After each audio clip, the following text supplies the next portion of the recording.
Avokati Sajmir Vishaj gjatë një interviste ka folur për një nga periudhat më të vështira të jetës së tij, duke rrëfyer betejën me kancerin dhe ndryshimet e mëdha në jetën familjare.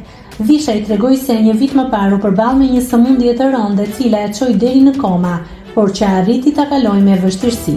Ai u ndale dhe te jeta personale duke deklaruar se ndodhet në një situatë të vështirë familjare, pasi bashkëshortja dhe familja e tij kanë zgjedhur të jetojnë në Shtetet e Bashkuara të Amerikës.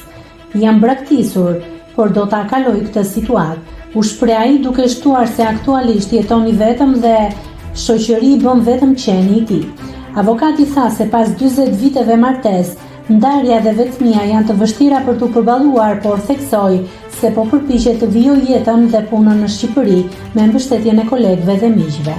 Ai shtoi gjithashtu se ka kontakte me fëmijët e tij të cilët jetojnë në Shtetet e Bashkuara të Amerikës, ndërsa theksoi se pavarësisht distancës ruan lidhjen me ta dhe me niprit. Puna më ndihmon ta kaloj këtë periudhë, u shpreh Vishaj duke theksuar se po përpiqet të rindërtojë jetën e tij pas një periudhe të vështirë shëndetësore dhe personale. Nëse klikoni mbi butonin subscribe, do t'ju shfaqen të gjitha publikimet tona. Ju ftoj t'i bëni subscribe kanalit, të pëlqeni videot dhe të lini komentin tuaj.